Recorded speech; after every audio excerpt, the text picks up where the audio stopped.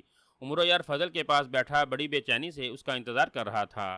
فضل نے عمرو یار کی بے چینی کو محسوس کرتے ہوئے کہا، آخر ایسی بھی بے چینی کیا؟ رائکا دولت کی بھوکی ہے، وہ 1,00,000 اشرفیاں لینے کی خاطر ضرور یہاں آئے گی۔ یار، آج میرا دل بڑا بے چین ہے، نہ جانے کس بدبخت نے میرے گھر جا کر شہزادی کو میرے اور رائکا کے بارے میں سب کچھ بتا دیا ہے۔ شہزادی کل سے آگ کا انگارہ بنی ہوئی ہے۔ آج جب میں اپنے گھر سے چلا تو اس کے تیور کچھ اچھے دکھائی نہیں دے رہے تھے، اسی لیے میں نے رائکا کا گانا سن کر جلد از جلد گھر واپس جانا چاہتا ہوں۔ اچھا، تو یہ بات ہے، فضل نے کچھ حیرانی کا اظہار کرتے ہوئے کہا۔ تمہارے خیال میں وہ کون ہو سکتا ہے جس نے شہزادی صاحبہ کو جا کر تمہارے ان حالات سے آگاہ کیا گیا ہے؟ تمہارے سوا دوسرا کون ہو سکتا ہے؟ اس پر فضل ہکلاتے ہوئے بولا، کیا کہا میں؟ نہیں تو اور تمہارے فرشتے؟ تم نے میرے نزدیک یہ کوئی برا کام نہیں کیا۔ ہر اچھے دوست کا یہ فرض ہوتا ہے کہ وہ اپنے دوست کو برائی سے روکنے کے لیے کوئی نہ کوئی قدم ضرور اٹھائے۔ تم نے اگر شہزادی کو جا کر میرے ان حالات سے آگاہ کیا ہے تو تم نے برا نہیں کیا، میری بھلائی ہی کی خاطر ایسا کیا ہے۔ مگر آج میں تمہیں اپنے اس فیصلے سے آگاہ کیے دیتا ہوں کہ میں شہزادی کو ناراض کیے بغیر رائکا سے شادی نہیں کروں گا۔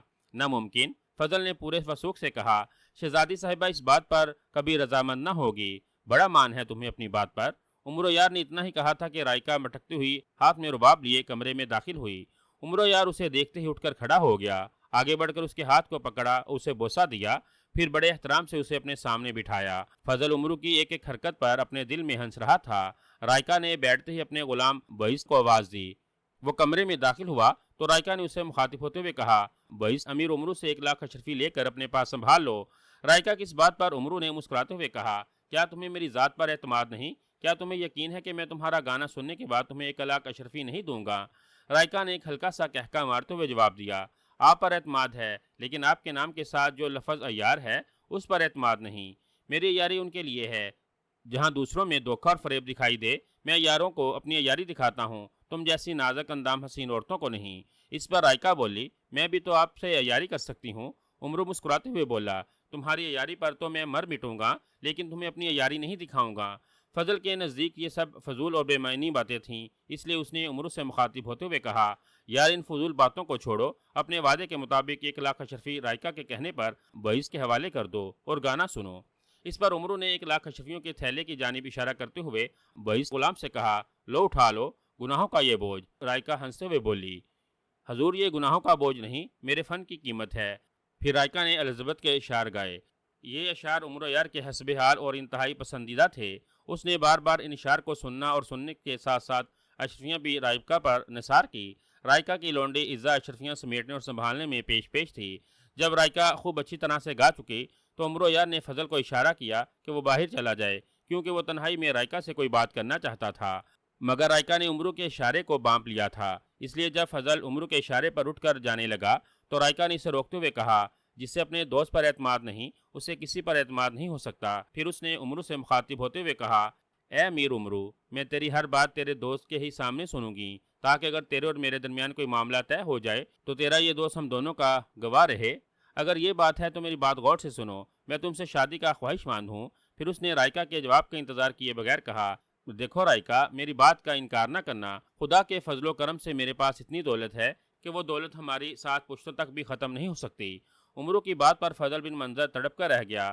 وہ عمرو سے کچھ کہنا چاہتا تھا، مگر کوئی بات کیے بغیر اٹھ کر دوسرے کمرے میں چلا گیا۔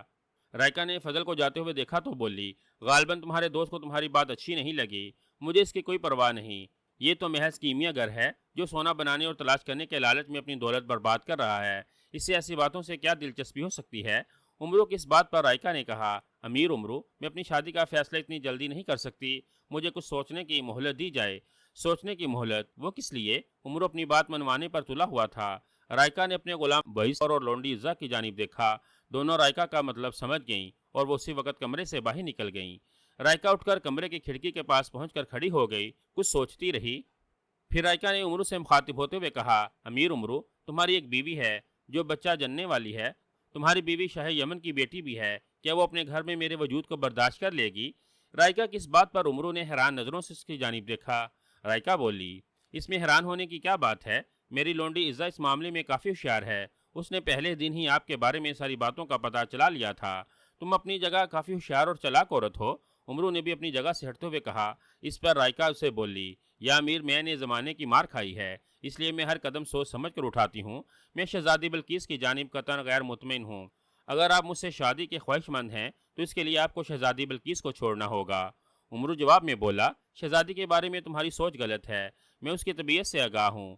اگر کسی نے تم سے شادی کر لی تو وہ برا تو ضرور منائے گی، مگر تمہیں اپنے گھر میں خوش آمدید کہنے میں بخل سے کام نہیں لے گی۔ عورت سب کچھ برداشت کر سکتی ہے مگر سوکن کا وجود برداشت نہیں کر سکتی۔ رائکا نے اتنا کہنے کے بعد مزید کہا، یا امیر، میں اپنی جگہ سوچتی ہوں، آپ بھی اچھی طرح سوچ لیں۔ ہم جب دونوں اپنی اپنی جگہ سوچ لیں گے تو پھر کسی نتیجے پر بھی پہنچ جائیں گے۔ اس وقت میں جاتی ہوں، پھر کسی دوسری ملاقات میں آپ سے اس بارے میں ضرور گفتگو ہوگی۔ اتنا کہنے کے بعد رائکا کمرے سے باہر نکل گئی۔ عمرو اسے دیکھتا رہ گیا۔ رائکا جب بصرہ میں داخل ہوئی تو اس کی حقیقت سے کوئی بھی آگاہ نہیں تھا کہ وہ کون ہے کون نہیں، سب اسے مصر کی رہنے والی مغینہ ہی تصور کرتے تھے، اور اس مغینہ پر عمرو یار دل و جان سے فدا تھا۔ لیکن یہ کوئی نہیں جانتا تھا کہ رائکا اصل میں ایک یہودن ہے اور اس کا اصلی نام ذلہ ہے، جو یمن سے زندہ بچ نکلنے میں کامیاب ہو گئی تھی۔ کچھ عرصہ تک صحراؤں میں دھکے کھاتی پھری، اس کے بعد مصر چلی گئی۔ مصر میں اس نے ایک مسلمان دولت مند سے شادی کر لی، پھر بہت سا مال اس سے ہتھیانے کے بعد اس نے اس دولت مند سے طلاق حاصل کر لی۔ وہ دولت مند جس کا نام عثمان تھا، رائکا کی اصلیت کو جان نہ سکا۔ کچھ عرصہ تک مصر میں رہنے کے بعد اس نے ایک سوچی سمجھی سازش کے تحت یمن کا سفر کیا۔ یمن میں امن و امان ہو چکا تھا۔ اس نے بیس بدل کر یہ سفر محض اپنے ساتھیوں سے ملنے کی غرض سے کیا، مگر اسے وہاں کوئی بھی نہ ملا۔ پھر اس نے عمرو سے انتقام لینے کی غرض سے بصرے کا سفر کیا۔ جو غلام اور لونڈی اس کے ہمراہ بصرہ میں موجود تھے، ان دونوں کو اس نے مصر میں ہی خرید لیا تھا۔ وہ بصرہ میں محض عمرو یار کو ہتھیانے اور تباہ کرنے کے لیے آئی تھی۔ وہ جانتی تھی کہ عمرو یار ایک ایسا انسان ہے جو یہودیوں کے لیے بے حد خطرناک اور خوفناک ہے، اور یہی شخص یمن میں یہودیوں کو شکست کا سبب بنا تھا۔ اس کے پاس ایک ایسا تھیلا ہے جس سے وہ بڑے بڑے جنوں کو اس میں قید کر لیتا ہے۔ انسان کی اس تھیلے کے سامنے کوئی حیثیت نہیں، وہ اس سے ہر قیمت پر زنبیل ہتھیانا چاہتی تھی۔ اس کے علاوہ اسے اس حد تک بے بس کر دینا چاہتی تھی کہ وہ آئندہ یہودیوں کے لیے خطرہ کا سبب نہ بن سکے۔ عمرو کے بارے میں مکمل معلومات اس نے یمن میں ہی فراہم کر لی تھی۔ اب رائکا اپنے آپ میں خوش تھی۔ اب وہ جان چکی تھی کہ اب عمرو اس کے جال سے بچ کر نہیں نکل سکتا۔ وہ اس کے دام فریب میں پوری طرح سے پھنس چکا تھا۔ اب اس کی زندگی اور موت کی بھاگ دوڑ اس کے اپنے ہاتھوں میں ہے، مگر عمرو اس کی حقیقت سے قطعاً آگاہ نہیں تھا۔ وہ اسے ایک مسلمان مغینہ ہی تصور کیے ہوئے تھے، اور یہی عمرو کی سب سے بڑی کم عقلی تھی۔ رائکا اپنے مکان میں بڑی تمکنت کے ساتھ ایک شاندار قالین پر گاؤ تکیے کے سہارے بیٹھی ہوئی تھی۔ وہ قہوہ پینے کے ساتھ ساتھ کچھ سوچ بھی رہی تھی۔ پھر اس نے اپنے غلام اور لونڈی کو آواز دے کر اپنے پاس بلایا۔ جب وہ دونوں آ گئے تو ذلہ نے ان دونوں کو اپنے سامنے بیٹھنے کو کہا۔ جب وہ بیٹھ گئے تو ذلہ نے ان دونوں کی جانب غور سے دیکھتے ہوئے اپنے دل میں کہا، یہ بدبخت بھی مسلمان ہیں۔ اگر میں نے ان دونوں کو اپنے آپ پر ظاہر کر دیا تو یہ کبھی بھی میرا ساتھ نہیں دیں گے۔ ممکن ہو سکتا ہے کہ یہ میری کسی بات سے ناراض ہو کر میرا راز ہی فاش کر دیں، اس لیے ان دونوں کو حقیقت حال سے آگاہ نہیں کرنا چاہیے، بلکہ کوئی ایسی چال چلنی چاہیے کہ جس پر یہ دونوں خود ہی مسلمانوں کے لیے عذاب بن جائیں اور میرا حکم مانتے ہوئے اور ہر اس مسلمان کو دھوکہ دینے اور تباہ کرنے کے لیے تیار ہو جائیں جس کی جانب میں اشارہ کروں۔ پھر اس نے عزا کی جانب دیکھتے ہوئے اپنے دل میں یہ بھی سوچا کہ عزا خوبصورت عورت ہے، اس سے بھی کئی کام لیے جا سکتے ہیں۔ خوبصورت عورت مسلمان کی کمزوری ہے، اس لیے مسلمانوں کو اسی کمزوری میں مبتلا کر کے انہیں تباہ کرنا چاہیے۔ جس طرح خدا نے مجھے یمن میں کامیاب کیا تھا، اسی طرح میں بصرہ میں کامیاب ہو گئی ہوں، مگر کامیاب ہونے سے پہلے اپنی تباہی کے وہ تمام دروازے بند کر دینا چاہتی ہوں جن کی بدولت مجھے یمن میں تباہ ہونا پڑا تھا۔ اپنے دل میں اتنا کچھ سوچنے کے بعد اس نے ان دونوں سے مخاطب ہو کر پوچھا، میں تم دونوں کے لیے کیسی مالکن ہوں؟ اس غیر متوقع سوال پر عزا اور بئیس دونوں نے ایک دوسرے کی جانب دیکھا، پھر بوئس نے ضلع کو سلام کرتے ہوئے کہا، آپ ہمارے لیے شبنم کی طرح تر و تازہ اور ریشم کی طرح ملائم ہیں، ہم آپ کے لیے بے حد خوش ہیں، آپ نے ضرورت سے بڑھ کر کبھی ہم پر بوجھ نہیں ڈالا اور نہ ہی کسی حکم عدولی کو اور نقصان پر ڈانٹا۔ اس پر ضلع نے زیر لب مسکراتے ہوئے کہا، شاید اب ڈانٹنے اور برا منانے کا وقت آ گیا ہے۔ ضلع کی اس بات پر دونوں نے ایک بار پھر ایک دوسرے کی جانب دیکھا، پھر عزا بڑے ادب سے بولی، لونڈی اور غلام کے لیے مالکن کی ڈانٹ پیٹ بھی اس کی اصلاح اور بہتری کے لیے ہوتی ہے، ہم حضور کی جھٹکیاں سہنے کے باوجود اور حکم بجا لانا اپنا فرض سمجھیں گے۔ عزا کے جواب سے ضلع خوش ہو گئی، وہ بولی، تم دونوں ذہین اور دور اندیش ہو، میں نے تم سے اسی لیے ایسی بات کی تھی کہ میں تم دونوں کو آنے والے وقت سے خبردار کرنا چاہتی ہوں۔ بصرے کا رئیس عمرو یار مجھ سے شادی کا خواہش مند ہے، وہ مجھ سے شادی کے لیے بھی کہہ چکا ہے، میں نے اس سے سوچنے کے لیے مہلت طلب کی ہے، میں نے خوب اچھی طرح سے سوچنے کے بعد فیصلہ کیا ہے کہ مجھے اس رئیس سے شادی کر لینی چاہیے۔ اس پر عزا جھٹ سے بولی، مگر حضور اس کی ایک بیوی پہلے بھی ہے اور شاہ یمن کی بیٹی ہے، اور اس بارے میں پہلے ہی آپ کو آگاہ کر چکی ہوں، مجھے اس کی پرواہ نہیں، عمرو یار میرے کہنے پر اسے چھوڑ دے گا، اگر وہ اسے چھوڑ نہ سکا تو پھر میں اسے چھڑوا دوں گی، اسے ایسے تنہائی کے غار میں دفن کروں گی کہ جس سے وہ دوبارہ باہر نہیں آ سکے گی۔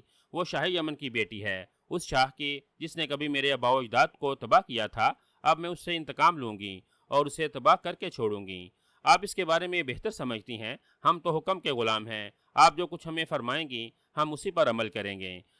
عزا کے اتنا کہنے پر ضلع نے کہا، میں نے تو تم دونوں کو اس لیے اپنے پاس بلوایا ہے کہ عمرو سے شادی کے بعد تم دونوں میرے ساتھ ہی رہو گے اور میرے حکم کے تابع، جو بات میں تم دونوں سے راز کی کروں گی وہ تم دونوں کو ہر حال میں راز ہی میں رکھنے ہوگی، کسی کو اس کے بارے میں آگاہ نہیں کرنا ہوگا۔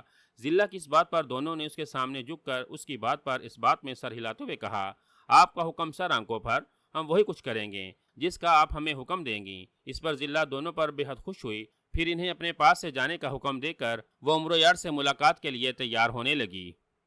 عمرو پریشان حالت میں فضل کے پاس بیٹھا تھا۔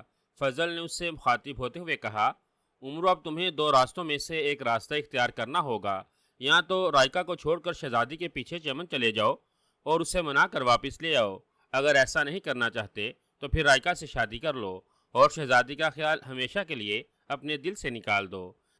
شہزادی بلقیس عمرو کی غیر حاضری میں اپنے غلام اور لونڈی کے ہمراہ یمن جا چکی تھی، اسی وجہ سے عمرو پریشان حال تھا۔ عمرو نے فضل کی جانب دیکھا، پھر ٹھنڈا سانس بھرتے ہوئے بولا، میں رائکا سے ضرور شادی کروں گا، لیکن شہزادی کو بھی نہیں چھوڑ سکتا، اس نے میری ذات پر بہت سے احسانات کیے ہیں، وہ ایک وفادار اور باحیا بیوی ہے، قدم قدم پر اس نے میرا ساتھ دیا ہے، میری خاطر مصیبتوں کے پہاڑ اس نے اپنے اوپر برداشت کیے ہیں، فضل بھائی میں شہزادی کو کسی بھی قیمت پر نہیں چھوڑ سکتا۔ مجھے صرف دکھ اس بات پر ہوا ہے کہ وہ مجھ سے پوچھے بغیر یمن چلی گئی اور یہ اس نے اچھا نہیں کیا، ابھی وہ لوگ زیادہ دور نہیں گئے ہوں گے، ہم دونوں ابھی گھوڑوں پر جا کر شہزادی کو واپس لے آتے ہیں۔ نہیں، میں ہرگز ایسا نہیں کروں گا، شہزادی جس طرح یہاں سے گئی ہے اسی طرح سے واپس بھی آئے گی، میرا ایمان ہے کہ وہ میری خاطر ضرور واپس آئے گی، اگر تمہارا یقین پختہ ہے تو پھر ایمان سے بیٹھو، جو کرنا چاہتے ہو کرو، باقی کام اللہ پر چھوڑ دو۔ فضل نے بات ختم ہی کی تھی کہ ضلع اپنی لونڈی کے ہمراہ کمرے میں داخل ہوئی۔ عمرو نے فوراً آگے بڑھ کر اس کا استقبال کیا اور پھر بڑے احترام کے ساتھ اسے اپنے دائیں ہاتھ بٹھاتے ہوئے کہا، مجھے امید ہے تم نے فیصلہ میرے حق میں کیا ہوگا۔ ضلع نے عمرو کو جواب دینے سے پہلے فضل کی جانب دیکھا، پھر مسکراتے ہوئے عمرو سے بولی، اب انکار کی کوئی گنجائش نہیں ہے، شہزادی صاحبہ آپ کے گھر سے یمن کے لیے روانہ ہو چکی ہیں، اب آپ کے گھر کو میری ضرورت ہے، تو پھر تم شادی کے لیے تیار ہونا؟ عمرو نے بے چینی سے پوچھا۔ ہاں امیر عمرو، میں شادی کے لیے تیار ہوں، لیکن اس کے لیے میری چند شرطیں ہیں جو آپ کو ہر قیمت میں قبول کرنی ہوں گی۔ عمرو ضلع کی اس بات پر پہلے تو سوچ میں پڑ گیا، پھر اس نے فضل کی جانب دیکھا۔ ضلع جٹ سے بولی، ادھر ادھر دیکھنے سے کیا ہوگا، میری شرطیں ایسی نہیں کہ جو تمہیں سمجھ نہ آ سکے۔ پھر اس نے عمرو کے جواب کا انتظار کیے بغیر خود ہی کہنا شروع کر دیا، جب تک میں آپ کے گھر میں رہوں گی شہزادی اس گھر میں داخل نہ ہو سکے گی، میری پہلی شرط ہے۔ دوسری شرط یہ کہ تمہارے تمام معاملات زندگی میرے مشورے سے طے ہوں گے، تم کاروبار بھی میری منشا کے مطابق کرو گے۔ تیسری شرط یہ ہے کہ اگر میرے وطن سے تمہاری کوئی اولاد ہوئی تو وہ تمہاری تمام جائیداد از قسم مقولہ اور غیر مقولہ کی مالکہ ہوگی، شہزادی کی اولاد تمہاری جائیداد کی وارث نہیں ہوگی۔ بس یہ ہیں میری تین شرطیں، اگر آپ کو یہ قبول ہیں تو ابھی کسی قاضی کو بلوا کر مجھ سے نکاح پڑھوا لیجئے، میں حاضر ہوں۔ ضلع کی ان باتوں پر عمرو ایک بار پھر سوچ میں پڑ گیا۔ فضل اسے غور سے دیکھتا رہا۔ فضل کو یقین تھا کہ عمرو ضلع کی ان شرائط کو تسلیم نہیں کرے گا، اور ہو سکتا ہے کہ وہ ان شرائط پر ضلع سے نکاح کرنے پر بھی راضی نہ ہو، مگر عمرو نے فوراً ہی سر اٹھا کر اور ضلع سے مخاطب ہوتے ہوئے کہا، مجھے تمہاری یہ شرطیں منظور ہیں، میں تم سے شادی کروں گا اور تمہاری ہر شرط پوری کروں گا۔ فضل عمرو کی اس بات پر حیران ہو کر رہ گیا۔ وہ کچھ کہنا چاہتا تھا مگر کہہ نہ سکا۔ پھر عمرو نے فضل سے مخاطب ہو کر کہا، میرا منہ کیا دیکھ رہے ہو؟ فضل تم ابھی جاؤ اور قاضی کو لے آؤ، میں اسی وقت رائکا سے نکاح پڑھوانے کے بعد اسے اپنے گھر لے جانا چاہتا ہوں۔ فضل کا جی تو نہیں چاہتا تھا کہ وہ اٹھ کر جائے اور قاضی کو بلوا لائے، مگر عمرو کی دوستی کے خیال سے اسے جانا ہی پڑا۔ کچھ دیر کے بعد وہ قاضی کی بجائے ایک معلم کو لے کر حاضر ہو گیا۔ معلم نے ضلع اور عمرو کا نکاح 5 لاکھ اشرفی کے حق مہر پر بڑھا دیا۔ اس کے بعد عمرو ضلع اس کی لونڈی کو لے کر اپنے مکان میں چلا آیا۔ ضلع کا غلام بئیس اپنے گھوڑے پر اڑتا ہوا چلا جا رہا تھا۔ وہ ضلع کا پیغام ابی یاتر کو پہنچانا چاہتا تھا۔ ضلع نے اسے ابی یاتر کی بستی کا پورا پتہ دیا تھا۔ بئیس ایک مسلمان تھا، چونکہ وہ ضلع کی حقیقت سے آگاہ نہیں تھا، اس لیے وہ اس کا وفادار اور جاننثار تھا۔ اس کا ہر حکم ماننا اپنا فرض سمجھتا تھا۔ ضلع نے جب اسے ابی یاتر کا نام اور پتہ بتاتے ہوئے اسے خفیہ خط جو کہ عبرانی زبان میں لکھا ہوا تھا اسے دیا تو وہ پہلے تو حیران ہوا کہ اس کی مسلمان مالکن کا ایک یہودی سے کیا واسطہ، مگر ضلع نے فوراً ہی اس کی حیرانی کو بھانپ لیا تھا۔ اسی لیے اس نے بات بناتے ہوئے اسے بتایا کہ کسی زمانے میں جب کہ اس کا دادا مسلمان نہیں ہوا تھا، اس نے چند چیزیں ابی یاتر کو امانت کے طور پر رکھنے کے لیے دی تھیں۔ مرنے سے پہلے اس کے دادا نے اپنے بیٹے یعنی میرے باپ کو بتا دیا تھا کہ ابی یاتر کے پاس ایسی چیزیں امانت کے طور پر رکھی ہوئی ہیں۔ اب میں نے خط کے ذریعے وہی اشیاء ابی یاتر سے منگوائی ہیں۔ ضلع کی ان باتوں سے مطمئن ہو گیا اور وہ اسی وقت خط لے کر ابی یاتر کی اس بستی کی جانب چل پڑا جو فلسطین کے نزدیک تھی۔ جان لیوا سفر کرنے کے بعد بئیس ابی یاتر کی بستی میں داخل ہوا۔ اس بستی میں یہودیوں کے سوا اسے کوئی بھی مسلمان یا عیسائی دکھائی نہ دیا۔ بئیس پہلے تو گھوڑے پر سوار ادھر ادھر غور سے ہر شے کو دیکھتا ہوا آگے بڑھتا رہا، لیکن جب اس نے دیکھا کہ یہودی اس کی جانب بڑی خونخوار اور نفرت بری نظروں سے دیکھ رہے ہیں تو وہ گھوڑے پر سے اتر پڑا۔ پھر ایک یہودی سے مخاطب ہوتے ہوئے اس نے ابی یاتر کے گھر کا پتہ پوچھا۔ یہودی نے حیران نظروں سے اس کی جانب دیکھتے ہوئے کہا، او غلام ابن غلام، تمہیں ابی یاتر سے کیا کام ہے؟ بئیس نے ادب سے جواب دیا، حضور میرے پاس میری مالکن کا ایک پیغام ہے جو میں اس تک پہنچانا اپنا فرض سمجھتا ہوں۔ اس پر یہودی اور بھی حیران ہوا۔ اس نے کہا، تمہاری مالکن کون ہے اور تم آئے کہاں سے ہو؟ بئیس نے جب دیکھا کہ یہودی خواہ مخواہ بات کو طول دینے کے لیے در پہ ہیں اور اس سے سوائے توسیع اوقات کے کچھ حاصل نہ ہوگا، اس لیے اس نے سر بمبر لفافہ اپنی حبے کی جیب سے نکالا اور اسے یہودی کو دکھاتے ہوئے بولا، اس لفافے میں میری مالکن کا پیغام بند ہے، میں اسے ابی یاتر ابی کو دینا چاہتا ہوں۔ یہودی نے غور سے لفافے کی جانب دیکھا تو اسے لفافے کے ایک کونے پر 6 کونوں والے ستارے کا نشان دکھائی دیا جو یہودی قوم کا خاص مخصوص نشان تھا۔ ان کے جھنڈے پر بھی 6 کونوں والا ستارہ ہوتا ہے۔ وہ فوراً سمجھ گیا کہ جس مالکن کا ذکر یہ غلام کر رہا ہے وہ یقیناً یہودی نسل سے تعلق رکھتی ہے اور اس کا یہ پیغام ضروری کوئی اہمیت رکھتا ہے۔ پھر بھی اس نے غلام سے پوچھ ہی لیا کہ اس کی مالکن کون ہے۔ اس خیال سے اسے کچھ نہ بتایا کہ شاید وہ اس کی مسلمان مالکن کے بارے میں سن کر اونٹ پٹانگ بجانا شروع نہ کر دے۔ اسی لیے اس نے اس سے بات بتاتے ہوئے کہا، آپ میری مالکن کی بات چھوڑیے، مجھے ابی یاتر کا پتہ بتائیے، میں ان سے مل کر فوراً ہی واپس چلا جانا چاہتا ہوں۔ اسی عرصہ قلیل میں اور بھی بہت سے یہودی اس کے ارد گرد اکٹھے ہو گئے اور ہر کوئی ان دونوں کی باتیں بڑے غور سے سن رہا تھا۔ جب انہوں نے بار بار ابی یاتر کا نام سنا تو ایک یہودی نے اس سے مخاطب ہوتے ہوئے کہا، ابی یاتر تو اس بستی میں موجود نہیں ہے، تمہارے پاس جو پیغام اسے دینے کے لیے ہے وہ ہمیں دے دو، جب وہ آئے گا تو ہم اسے دے دیں گے۔ مگر بئیس نے انکار کرتے ہوئے کہا، معاف کیجئے گا، میں یہ پیغام ان کے سوا کسی اور کو نہیں دے سکتا، تو پھر آپ ہمارے دوسرے ربی ہنو کو یہ پیغام دے دیجئے، وہ پوری ذمہ داری کے ساتھ آپ کا یہ پیغام اسے پہنچا دیں گے۔ پہلے والے یہودی کی اس بات پر بئیس سوچ میں پڑ گیا۔ چند لمحوں کی خاموشی کے بعد وہ بولا، ٹھیک ہے، آپ مجھے اس کے پاس لے چلیے۔ اس پر وہ یہودی عنبر کو لیے ہنو کے گھر کی طرف چل پڑا۔ ہنو کی رہائش اس بستی میں نہیں تھی، مگر اس کی بیٹی ابی یاتر کی بستی میں ایک یہودی سے بیاہی ہوئی تھی، وہ اس سے ملنے کے لیے یہاں آیا ہوا تھا۔ کیونکہ یہودی نے بئیس کے ہاتھ کا لفافہ بانپ لیا تھا، یہ کسی یہودی عورت یا مرد کا پیغام ابی یاتر کے نام ہے اور وہ اس بستی میں موجود نہیں ہے، اس لیے وہ نہیں چاہتا تھا کہ غلام اس پیغام کو لے کر واپس چلا جائے۔ وہ ہر قیمت پر اس پیغام کو کسی ذمہ دار یہودی کے ہاتھوں میں دے دینا چاہتا تھا اور اس وقت تک ہنوک سے بڑھ کر کوئی بھی ذمہ دار یہودی اس بستی میں موجود نہیں تھا، اس لیے وہ بوئس کو لے کر ہنوک کے پاس جا پہنچا۔ ہنوک اس وقت اپنی بیٹی کے مکان کی چوکھٹ پر کھڑا کسی یہودی سے کوئی بات کر رہا تھا۔ جب اس نے بوئس اور ایک یہودی کو اپنی جانب بڑھتے ہوئے دیکھا تو وہ بھانپ گیا کہ ضرور کوئی اہم بات ہے جو ایک یہودی ایک مسلمان غلام کو لیے اس کی جانب بڑھتا چلا آ رہا ہے۔ اس پر اس نے آگے بڑھ کر یہودی سے مخاطب ہوتے ہوئے کہا، کور کیسے آئے ہو؟ تم پر خداوند خدا کا سایہ ہو، ضرور کوئی اہم بات ہے۔ کروہ اس یہودی کا نام تھا۔ ہنوک کے پوچھنے پر کروہ نے اپنی بائیں آنکھ کو دباتے ہوئے واضح کر دیا، اس غلام کے پاس کوئی اہم بات ہے۔ پھر اس نے کہا، حضور یہ غلام ابی یاتر کے لیے کوئی پیغام لایا ہے، وہ تو یہاں موجود نہیں، آپ ان کا پیغام لے لیں، شاید اس میں ان کی کوئی بہتری ہو۔ کروہ کی آنکھ دباتے ہی ہنوک ساری بات سمجھ چکا تھا، اس لیے اس نے فوراً بات بناتے ہوئے کہا، کیوں نہیں کروہ، ابی یاتر اپنا بھائی ہے، ہم اس کا پیغام حفاظت سے اسے نہیں پہنچائیں گے تو اور کون پہنچائے گا؟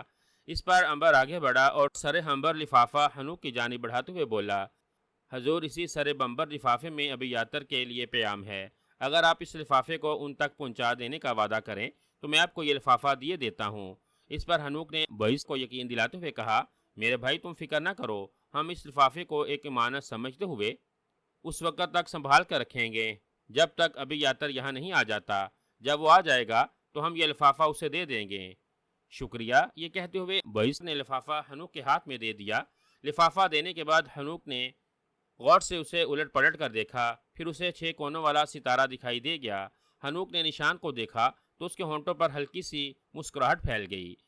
پھر اس نے چند اشرفیاں اپنی جیب سے نکال لیں اور اس بوئس کو دیتے ہوئے بولا، یہ لو تمہاری عظیم خدمت کا حقیر سا معاوضہ ہے، اس سے اپنے لیے کوئی اچھا سا لباس خرید لینا۔ کیا میرے لیے یہاں ٹھہر کر اپنے سفر کی تھکاوٹ کو دور کرنا ضروری نہیں؟ بوئس کی اس بات پر ہنوک نے بات بناتے ہوئے کہا، میرے دوست، یہ عظیم یہودیوں کی بستی ہے، یہاں کوئی بھی گھر تمہارے وجود کو برداشت کرنے کے لیے تیار نہ ہوگا، اس لیے تمہارے لیے اسی میں بہتری ہے کہ تم یہاں سے نکل جاؤ اور قریب ترین کی ایک مسلمان بستی میں جا ٹھہرو، وہیں آرام کرنے کے بعد اپنے سفر پر روانہ ہو جانا اور اپنے مالک کو جا کر بتا دینا کہ ان کا پیغام محفوظ ہاتھوں میں پہنچ گیا ہے اور وہ سب آپ کے لیے دعا گو ہیں۔ اس پر بوئس نے جھک کر ہنوک کو سلام کیا، پھر اپنے گھوڑے کی باگ پکڑ کر یہودیوں کی بستی سے جل پڑا۔ ہنوک خود بھی نہیں چاہتا تھا کہ عنبر زیادہ دیر تک یہاں ٹھہرے، وہ جلد از جلد سر بمبر لفافے کو چاک کرنے کے بعد دیکھنا چاہتا تھا کہ اس میں کیا لکھا ہے اور وہ کس کے ہاتھ کا لکھا ہوا ہے۔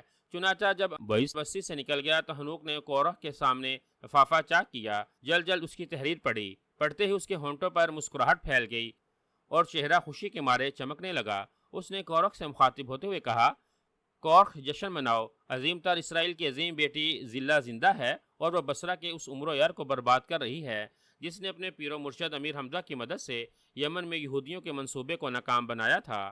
اس سے عمر و خبیث کی بدولت ہمارے عظیم ساتھی یمن میں مارے گئے تھے۔ ذلہ نے اپنی مدد کے لیے چند جانثار یہودیوں کی مدد طلب کی ہے، ہم اس کی ضرور مدد کریں گے۔ تم سب سے پہلے یہ کام کرو کہ کسی کو بھیج کر ہیرا کو اطلاع کر دو کہ اس کی بیٹی ذلہ زندہ ہے اور ابی یاتر کو بھی اطلاع کر دو۔ اس پر کورخ نے بھی خوشی کا اظہار کرتے ہوئے کہا، ٹھیک ہے عظیم ربی، میں ابھی چند معتبر یہودیوں کو ابی یاتر اور ہیرا کی جانب روانہ کیے دیتا ہوں۔ یہ کہہ کر کورخ ہنوک کے پاس سے چل پڑا۔ ہنوک ذلہ کے بارے میں اپنی بیٹی کو بتانے کی غرض سے اس کے مکان میں داخل ہو گیا۔ امیال اپنے دونوں ساتھیوں سمیت سہدیو کے گھر میں بیٹھا باتیں کر رہا تھا۔ امیال نے سہدیو کو ہر بات سے آگاہ کر دیا تھا اور اسے بتا دیا تھا کہ وہ کن ارادوں کو لے کر تیہ کی وادی میں داخل ہوا ہے۔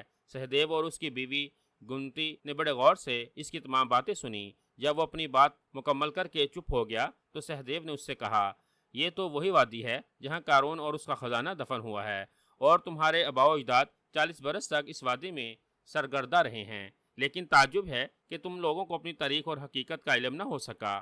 اس پر امیل نے اسے بتایا، مقدس تورات کا اصل نسخہ گم ہو جانے کی وجہ سے ہمیں بھول بھلیوں میں بھکتنا پڑا، صحیح روایات کا علم نہ ہو سکا۔ بہرحال اب ہماری کتاب مکمل اور جامع ہے، اور جو کچھ اس میں زمین اور آسمان کے بارے میں بتایا گیا ہے وہ ہمارا ہے اور ہم اسے پا کر رہیں گے۔ گنتی بولی، یہ آپ کا مذہبی معاملہ ہے، ہمیں اس سے کچھ غرض نہیں، میں صرف اتنا جاننا چاہتی ہوں کہ قارون کے خزانے میں ہمارا کتنا حصہ ہوگا۔ امیل نے بڑے غور سے گنتی کی جانب دیکھا۔ اس نے اپنے دل میں سوچا کہ ابی یاتر نے جو کچھ اس عورت کے بارے میں بتایا تھا وہ سچ ہے، وہ ذلہ سے بھی بڑھ کر تیز اور ہوشیار ہے۔ اس نے گنتی سے مخاطب ہوتے ہوئے کہا، ابھی ہم نے کامیابی کے لیے کوئی اینٹ نہیں رکھی، بنیاد کے لیے زمین نہیں ملی، اس لیے قبل از وقت کوئی وعدہ یا کوئی یقین دہانی